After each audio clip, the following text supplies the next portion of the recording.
Alrighty, yo, what is going on, everybody? It's your boy, Mr. DDG94, back with another reaction video. Today we're going to react to WWE Smackdown vs. Raw 2008, where it went all wrong. Yes, where the WWE Smackdown vs. Raw took a turn for the worse. Because this game right here was ass. I ain't even going to hold you, bro. Hear me good, nigga. I'm here to double down. That shit is a 2-pack of ass. The fuck are you talking about? That shit stinks. Now, from a gameplay perspective, it was solid. But everything else, as far as game modes, as far as character creation, and just replayability, this game was ass, bro. This game was not even a game you could. I can honestly say I would go back and replay. I don't even want to tell. I go as far as say I will never play this game on this channel. I will never play this game on this channel, bro. That's how lackluster this game is. The 24/7 mode is garbage because there's barely any stories, and then you're gonna be spending most of your time trying to rehab your player from injuries, and then you trying to build up his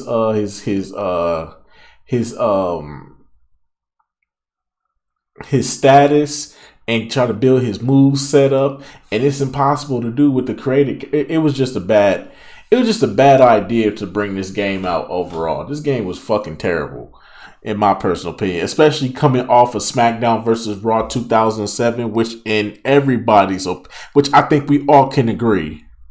That's what I'm talking about. That's why he's MVP. That's why he's the GOAT. Why did they come out? Why did they think this was a good idea? After 2007, arguably the greatest WWE Smackdown, the greatest WWE video game you put out. You went 2 years in a row with great content. Great content. We talking Smackdown vs. Raw 2006 and Smackdown vs. Raw 2007. And then we get to 2008. Shits to bed. Shits to bed. THQ, what the fuck was you thinking? Anyway, so let's get right into this video. Alright, 2007. The most viewed video on YouTube was a toddler cannibalizing his own brother. Oh my god, they're old! Which was later sold as an NFT. More fantastic games were being released, with Bioshock leaving everyone stunned, Assassin's Creed making everyone want to try parkour, Portal giving everyone trust issues of bakers, and of course the Simpsons game, leaving everyone depressed. And of course, how could I possibly forget about the cinematic masterpiece that blessed our screens in 2007, Spider-Man 3. I'm the sheriff around this place. Give him an Oscar right fucking now. Anyway, during that time, THQ had bought the latest Gucci merch, a pair of fresh Yeezys, a lovely Rolex, and naturally this boat which housed the entire Bank of Switzerland. They purchased all these fantastic items using the money they earned from Smackdown vs. Raw 2007, which at this point was the best game in the series to date. Critics absolutely adored it, reviewers gave it great scores, and most importantly, it made a fuck ton of money. This meant 1 year later, THQ had to once again create an even better wrestling game. This time with more muscles, more sweat, more receding hairlines, and of course, more Great Khali. So as you can expect, once Smackdown vs. Raw 2008 was announced, everyone was pretty excited to get their hands on it. However, upon purchase and inserting it into your mint condition PS3, everyone quickly realised something was very, very wrong here. See, the game still looks good, like they've been sure to freshly polish Undertaker and to supply everyone a diet of free whole cows, but if you put your glasses on and look past all the oily men, you can tell something feels off with this gameplay, being that everyone moves at the same speed as your granddad's heart rate. The game is so unbelievably slow that it feels like it ages you as you play it. I mean, here's a picture of me when I started playing this game, and here's a picture of me once I finished it. I genuinely cannot fathom who at THQ thought it was a good idea to make these guys move about as fast as a snail, but there is a special corner of hell reserved for you. Like all the other SVR games up until this point had been known for the fast-paced, frantic gameplay, like everyone had just discovered crack for the first time in their lives. But apparently, in between the time it took SVR 8 to come out, everyone developed false hips, because I've seen androids move with more ferocity than this. Other than the game being stuck at this iceberg-like pace though, everything else is actually alright. I mean, there's more meat here than your average Tesco freezer, and these moves are just Delightful, you didn't need that spine anyway. But it's actually a shame that the awful pacing ruins the gameplay, because despite this being the 4th game in the series now, THQ have still figured out a way to make this game feel fresh, by giving every wrestler one of 8 specific wrestling styles, which adds a couple new moves and abilities, with each style being as follows. Powerhouse wrestlers are defined by being bigger than your average skyscraper, having a body mass of around 80% bricks, and will launch you around the ring like a newborn child.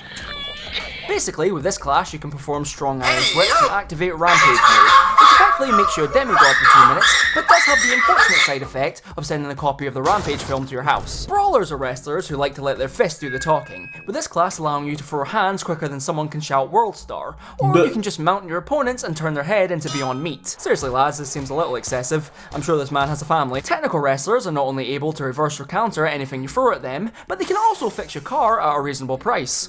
Wow, good as new. High flyers are, well, you know, they dive all over the place with around a 10% success rate, will probably have a fully metal skeleton by the time they're 30, and can utilise an advanced dodging technique known only as a roll. Showmen are wrestlers who watched The Greatest Showman one too many times, and now believe they're Hugh Jackman. As you'd probably expect, this style helps you gain momentum by taunting and lets you steal your opponent's finishers, as well as stealing their hairlines to add to your collection. Dirty wrestlers are big angry men because they haven't showered since 2005. They take their frustrations out on you by doing such dastardly things like making sure you can't have children, throwing the ref into you, and claiming Breaking Bad is overrated. Submission wrestlers are big UFC fans and therefore love submissions. Nice. And finally, we have hardcore wrestlers, who deserve to be locked up in Arkham Asylum. These lovely gentlemen will inflict bodily harm upon you with every kitchen appliance known to man, and their blood must contain some experimental form of monster energy, because the second they start to bleed, they're able to use all 100% of their brain power to fuck you up. Some will even go as far to repeatedly hit themselves in the head just to get a taste of that sweet nectar. Anyway, all these classes offer something a little different, and while some are better than others, it's a welcome addition nonetheless, especially the hardcore style. Oh, nigga, my boy Uber Haxanova. My boy Uber Haxanova, if y'all don't know, that is the guy that I've been watching. That's really the guy that I was watching a lot. Like, it was only him and Chris Smooth that I was watching before I even started my YouTube gaming journey. Though him and Chris Smooth were my only 2 inspirations to even do this shit in the first place. Shout out to Uber Haxanova.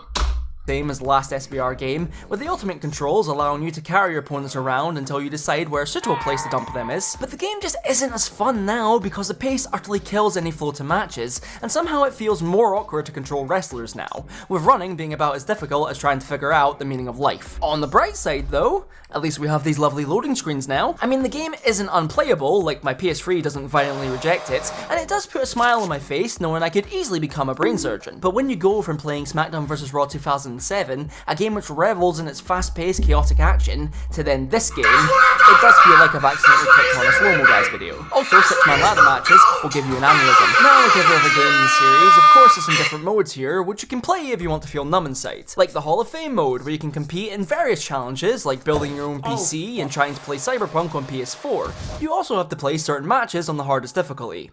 This went on for 15 minutes, all in an effort to get inducted into the esteemed WWE Hall of Fame, along with Snoop Dogg and Donald Trump. We do a little trolling. GM mode is here too, and it's good. They haven't really messed with the formula too much, and as such, it's just as fun as it was in previous games. I can't wait to see what they do with it in SBR Online.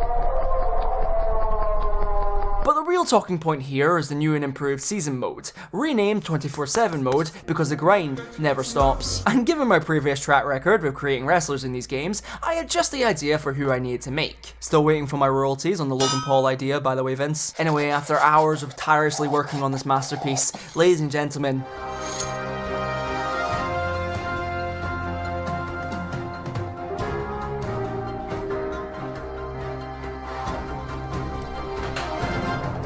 it's Keemstar. Or, well, at least I thought it was. Looks more like the love child of Keem and that one bodybuilder on TikTok. Anyway, I made him about 4'2", gave him a USA-style cap with the G Fuel logo on the back, you know, before the dark times, as well as a necklace with a picture of him and his partner, and of course he's got his Yeezys on, in the woods. Might as well also just say that I 100% think Dollar in the Woods is a certified banger, and nobody can tell me differently. Why am I still getting paid. Now if you're watching this wondering why the fuck I've spent an obscene amount of time creating Keemstar of all people, well it's purely based on the fact that he's the fastest man in the world, and therefore should at the very least make the pace of this game bearable. I was fucking wrong. 24/7 mode is strange. It was obviously designed with the idea to make it feel like you're an actual wrestler, with you going from show to show, being able to choose how you spend your days off. They put way too much in depth on this fucking mode. The fact that you have to nurse injuries more than you can upgrade your player or try to build your popularity up. You spending more time trying to rehab your injuries and shit because you walking around with busted ribs all the fucking time. How the fuck do you get why? Why was that even an idea to do that? Why not just make it to where I have to grind and build my my fame, my character up? Why don't I just do that instead of nursing injury? Injury shouldn't even be a thing. It's a video game. That was the part that made this shit so bad. If you're doing things like training your big manly muscles, or doing events and activities like signing autographs, doing press conferences, going on dates, or starring in your own movies. Can I get that picture frame please? And all that stuff is cool, I guess, but the actual season mode itself is a bit garbage. shit. Firstly, around 50% of every story is explained to you through messages on your Nokia phone. I know. You probably want my help again, right? After all, the big pay-per-view's only a couple. Or reading magazine articles. Wow, that's a lot of words. Too bad I'm not reading them. Secondly, I can almost guarantee you that this entire mode was written by a 55-year-old who's never experienced happiness in his whole life. Facts. See, the previous season modes had their flaws, fucking evidently, but despite some glaring issues, they were never at all boring to play. Probably because they were insane. There's gonna be some very unpleasant consequences for you, sweetheart. However, here, it's like the games went to rehab and everything just isn't as fun anymore. The season mode just doesn't make sense, not in the fun, nonsensical way, just in a bad one, as you can easily go from wanting to kill someone 1 month to going on their podcast the next. Go subscribe to Alex Webb. hit that bell, and enjoy the ride. The very first thing I did in the season mode was try and get Keem a girlfriend, because God knows he needs one. But before big old Keem could do anything, he was cucked by Shane Helms, then viciously tackled by MVP. Keem obviously wasn't too happy about this. Recently, I have been under attack, which led into a storyline where I battled MVP to become the #1 contender for the world title, which I eventually won by showing off Keem's amazing boxing skills. However, apparently Teddy Long doesn't give a fuck about that, and I spent the next 2 months fighting Booker T, Shane Helms, and fucking Roddy Piper just to see who would get the starring role in WWE's latest film. I am not making this up. Then Keem gets a booty call from Ashley, which he was definitely excited about, but unfortunately she turns out to be Matt Hardy's girlfriend, and he isn't too pleased with you. Naturally, after getting caught, Ashley then does a logical thing and accuses you of sexual harassment. And at this point, my demonetized alarm was going mental, so I quickly turned off the game and cast it into the abyss. Now, while I may have been able to make 24/7 mode sound exciting there, I can assure you it's not, because these stories aren't interesting in the slightest, and doesn't make it worth playing through all these matches, considering Keem moves at around 1.2 miles per hour. The season mode also has an issue with reusing the same cutscenes over and over again. Yes. So at this point, I see Keem stumble into the Diva's locker room enough times to have it permanently singed into my brain.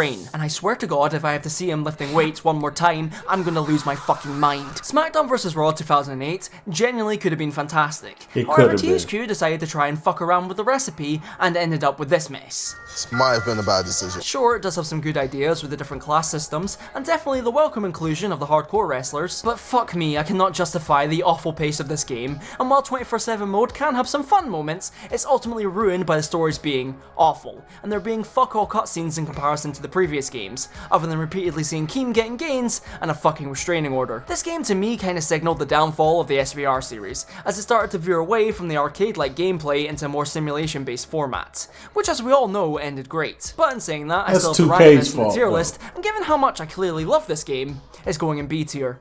And by that I mean it's going in the bin. So yeah, man, that's just gonna about do it for this one, man. This game is hot fucking garbage. I wouldn't touch it or bring it to this channel. It's not worth it. But yeah, man, that's just gonna about do it for this one. I'll see y'all the next video. Till then, peace out.